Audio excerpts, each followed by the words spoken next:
So yesterday afternoon, I was with David. David's one of the elders at the church, and we went to another church because they had a conference about multiculturalism and interculturalism, if you can work what the difference is. Maybe we'll share it another time. But effectively, it was like, how do you get along when you've got intergenerational people together, when you've got all ages together, when you've got different cultures together?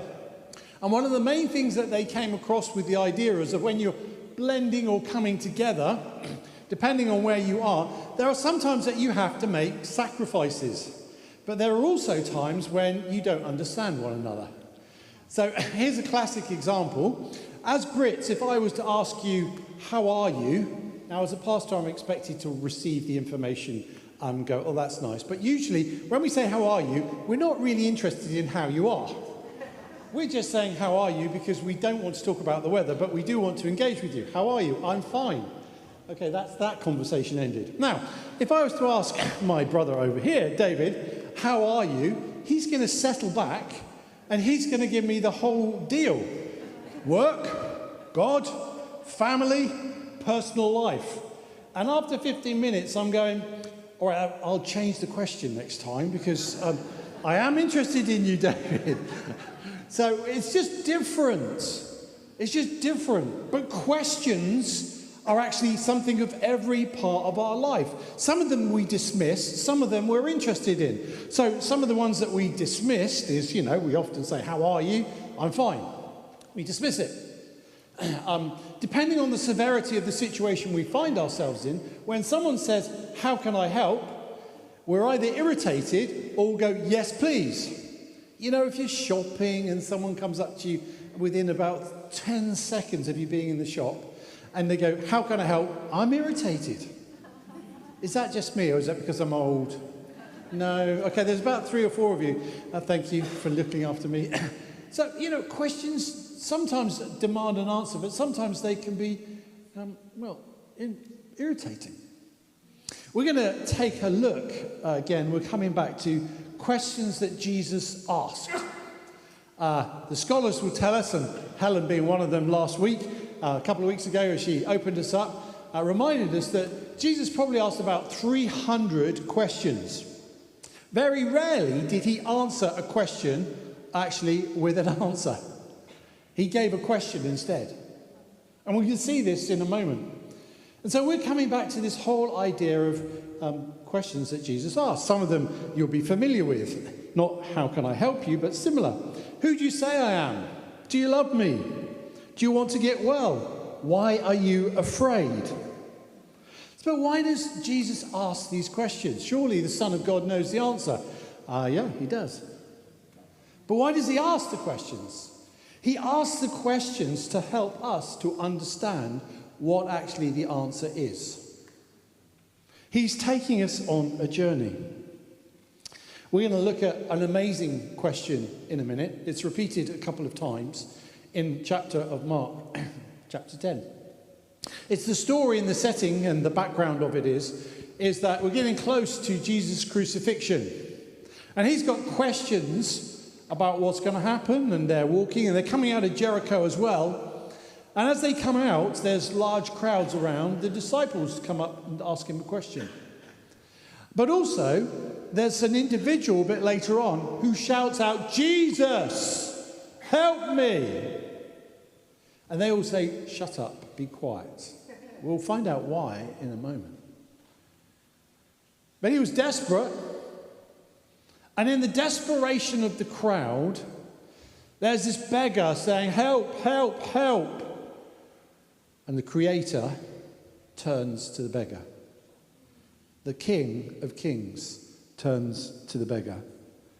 And the Saviour asks the sinner, what do you want me to do for you?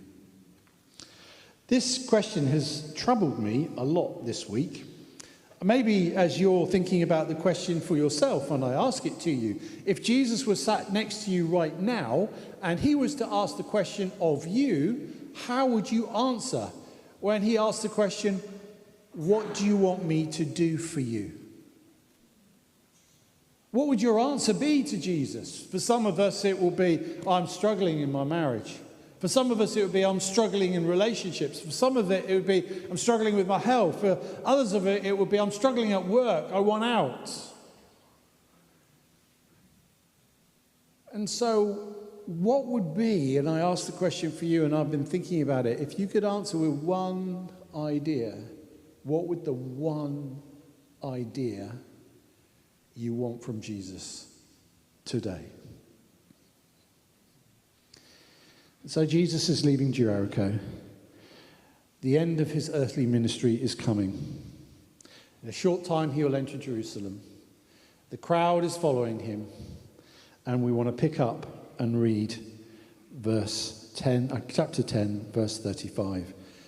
As we go into these, you're going to see two different occasions where people ask questions, and Jesus asks with the same question. But what's the motivation behind the question each time? And what motivation applies to you this morning? So Mark chapter 10, verse 35. The request of James and John. Then James and John, the sons of Zebedee, came to him. Teacher, they said, we want you to do for us whatever we ask. That is a statement which we could stay on for a while. Just reminding you, James and John were the closest of disciples to Jesus. What about the audacity of the question? We want you to do whatever we ask. What gives them the right to even ask the question? You know, it's a bit like they're treating Jesus as Aladdin's genie. I rub you, and you're going to do whatever you ask, or whatever I ask. But, you know, isn't that the case for some of us here today? A reality is that we want Jesus to do whatever we ask. We want him to bless our life. It's not a bad thing. We want him to bless our ideas that we put together as a church. That's not a bad thing. So we read verse 35. What do you want me to do for you? Jesus asked. Well, they've already said, haven't they? We want you to do whatever we ask of you. The disciples, by the question that they've just received from Jesus, they think they're on a winner here. He's going to do whatever we're going to say. He's just said, what do you want me to do for you? Fantastic. So they replied, let one of us sit at your right and the other at your left in glory. You don't know what you're asking, Jesus said. He's not given them an answer. He's just told them the stupidity of their question. And then comes his question. Can you drink the cup I drink, or be baptized with the baptism I'm baptized with? They eagerly say, we can! Now, they're even more stupid because he hasn't told them that they're actually going to get the answer that they want, to be sat on the left and the right. He's just told them what they're going to go through in order to follow him without the eventual answer. And this word going through the baptism probably refers to a baptism, and we have this in our phrase, a baptism of fire. This isn't a process of pain. Oh yes, we'll go through that process, no problem. Because we're going to be then sat at the right hand of the Father and the left hand. He hasn't promised anything.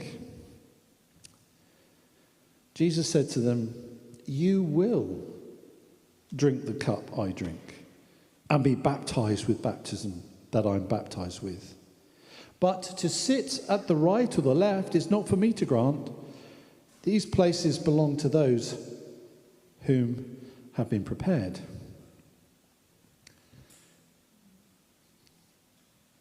They said yes. He said, okay, there's a baptism of fire. But he didn't agree to their outcome. He just agreed to the fact that they said yes. How does it go on? When the 10 heard about this, they became indignant with James and John. Yes, they did. Imagine it. They've just asked if they can sit on the left and the right of Jesus. What about us? This comparison thing. What about us? Jesus called them together and said, you know that those who are regarded as rulers of the Gentiles lord it over them, and their high officials exercise authority over them. You can see them nodding. Verse 43, not so with you. Instead, whoever wants to become great among you must be your servant. And whoever wants to be first must be a slave of all. For even the Son of Man, referring to himself, did not come to be served, but to serve and give his life as a ransom for many. You see, the question that they originally had asked relayed actually the position of their thoughts about themselves. They needed an identity. They needed a place. They needed a position, as opposed to wanting to be with the servant king. Paul goes on to write in Philippians, he gave up heaven's glory and he humbled himself and became like a servant. Graham Kendrick, 1983, gosh, some of you weren't even born then, but he wrote this song. This is our God, the servant king. He calls us now to follow him, to bring our lives as a daily offering of worship to whom? The servant king. And so Jesus has said, if you want to be at the right hand of the Father, then serving and going through what I have to go through is the way to go forward. It's about serving. And so he's made a declaration, and then we see that actually his actions prove that his words are true. And so let's just go on a bit further. Verse 46, then they came to Jericho. As Jesus and his disciples, together with a large crowd, were leaving the city, a blind man, Bartimaeus, which means son of Timaeus, was sitting by the roadside begging. When he heard that it was Jesus of Nazareth, he began to shout, Jesus, son of David, have mercy on me. He's got to shout, there's a large crowd. Many rebuked him and told him, be quiet. But he shouted all the more, Son of David, have mercy on me. What's the reason why they're rebuking him? Protocol, maybe he's irritating, but more than likely because of the culture of the time would position themselves that someone who has a blindness, someone who has an illness is a result of the sin in either their life or their forefathers. And so this person wasn't worthy. Shut up.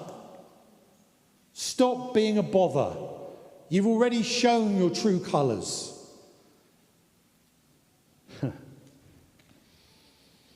Do you know, desperate people often break social norms. And so he cries out even more.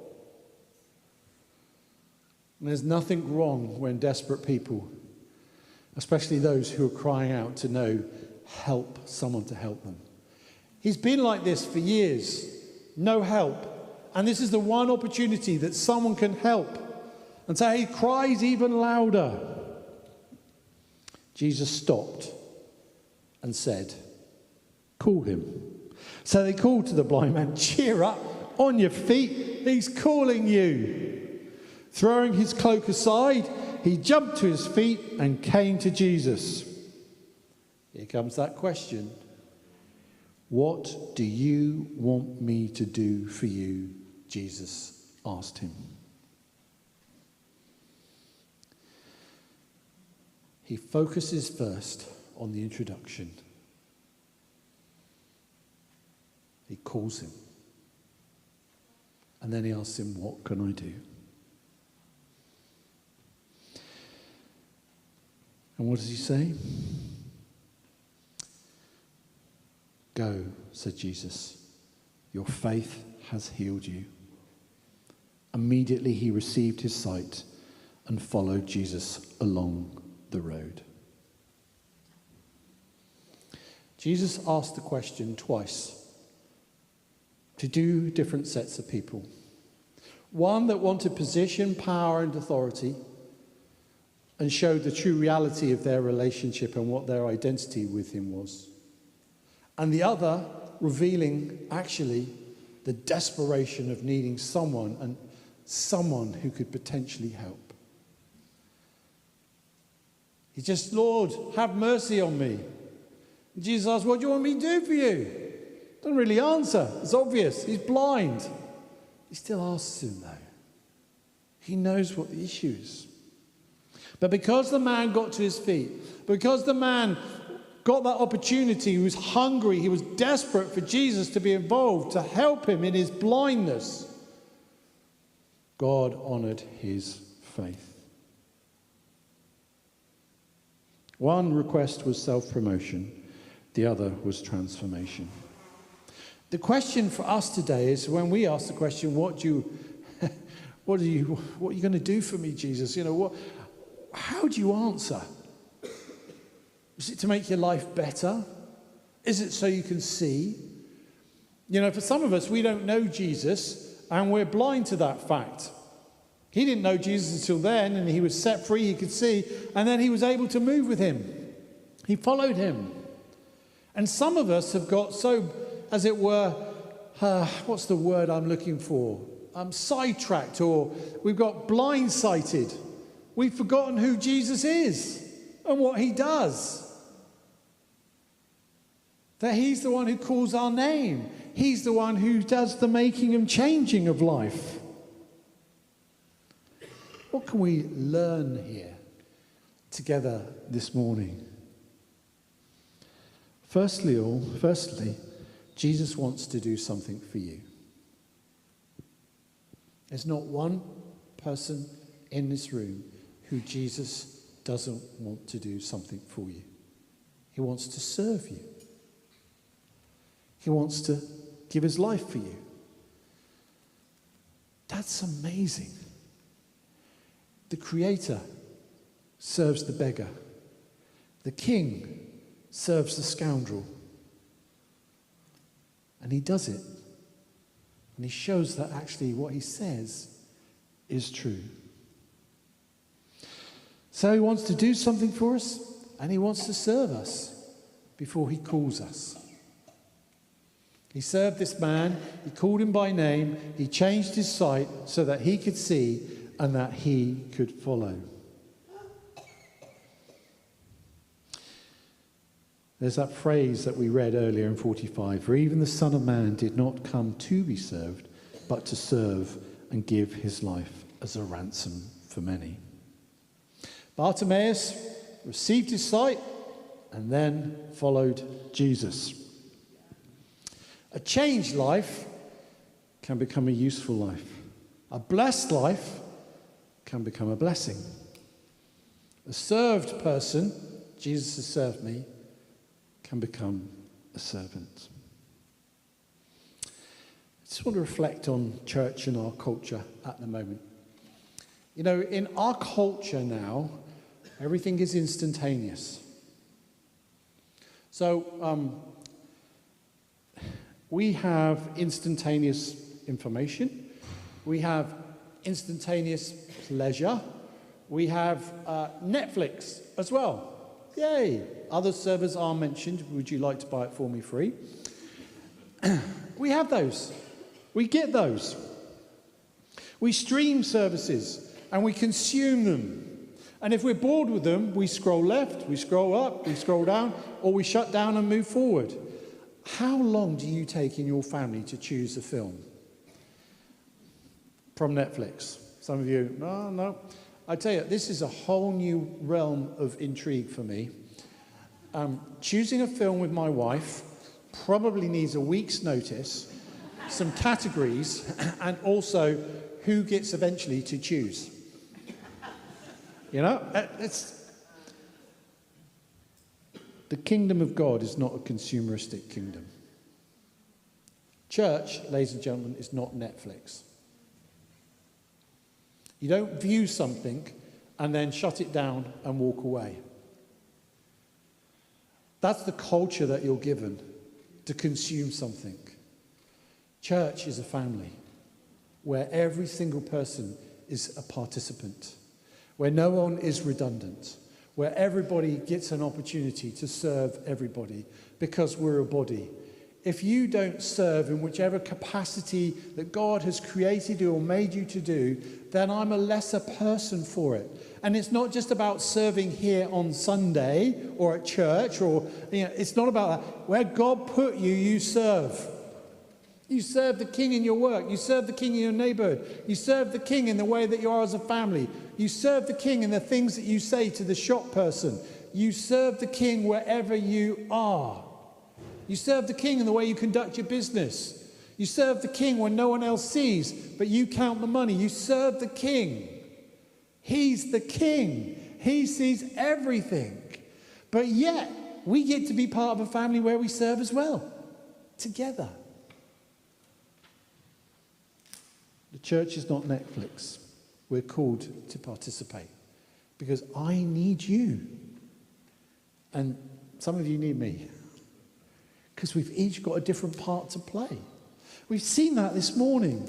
The variety is amazing, isn't it? In the natural, it shouldn't work. I mean, just look around. How many of these people would you say, yeah, I'd really like to hang out with you? I mean, it's just a God joke. It is. You've got to see that. God goes, I'll have you, I'll have you, I'll have you, I'll have you, you, and you, David. And we're going to come together, and you're going to be my family. You're having a laugh, aren't you? Here comes the Spirit of God. Here comes the servant Jesus. Here comes the one who washes their feet, even though they don't want to be washed. Here comes the one who stands beside them. Here comes the one who says, yeah, I'll serve you. And we get to serve him as well, and to serve others like he served us. Back to Graham Kendrick. We're almost there. So his verse goes on, so let us learn how to serve and in our lives enthrone him. Each other's needs to prefer, for it is Christ we are serving. What's the deal? You can call it volunteering, you can call it ministering, you can call it serving. Serving tends to be the word that's actually used in the scriptures. What's the deal? It's God's deal. It's a good thing. Science has proven that God's idea is not too bad, by the way. It's proven that actually if you spend some time with other people regularly and serve them, it makes you feel good. It changes you. It makes you live longer. It's also good for your spiritual development. You see, when we focus on other people, we stop focusing on ourselves. It's all about me and me and me. When we focus on others, we bring them a cup of tea or do whatever, we realize that actually we're just reflecting something of who Jesus is. If we serve together, we should do it humbly. The body's not made of one part, but many. It'll improve your psychology? Yeah, maybe. It'll improve your well-being? Yeah, they say it will. It'll improve your reason for getting up? They believe so. It will help your spiritual growth? Yeah, because you're rubbing shoulders with people that sometimes annoy you. And you're going to have to show grace. You get to be part of a family where sometimes we don't have a family. Or a family that's messed up. We get to be part of a community. And we get to be with Jesus together. Why serve? Because Jesus served us. Why serve? Because Jesus served us. Why serve? Because Jesus served us. The question remained at the beginning when we finish. What do you want me to do for you? If you look at the Greek, there's a slight transition in that word which hasn't really come out in the emphasis of most of the translations. I checked this out with those gurus who are clever on this stuff. The word in there is desire. That's a lot stronger than want. What's the desire that you need me to fulfill or to fix? It's something quite deep. And there's a depth to that sometimes what we believe is impossible, God can make possible. Can my life be transformed? Yes. By me? Not a chance. Together? Yes. With Jesus as the head of the church. We serve a servant king. You might say to yourself, well, what can I do? Have a go. Where can I serve? Well, where God places you. Start there. Be Jesus to the people that you touch and see every day of your life. But also as a family of God, we each get to play. And we are here as a result of us serving together. It's okay to try things. Aquicilia, she's not here, but we had her up last time when we remembered this. She went to the children's church where Michael was and where Connor does his stuff as well sometimes. She hated it. She was like, that is not for me. Good girl. Where do you want to serve? I'll serve with the women. Fantastic. Okay. So it's okay to do that. But we serve together and we explore together. And do you know what happens when we do that? It honours the King. We get to see who he is. We're no longer blind. We see the true servant king, the one who humbled himself, gave up heaven's glory, so that we can be free to serve and to know God as our Father in heaven. Church is not Netflix, folks. It's active participation. The king serves us. We get to play and serve him as well. Isn't that a good deal? It's a great deal. So, where's the worship team? David, why don't you come and join me? What are we doing?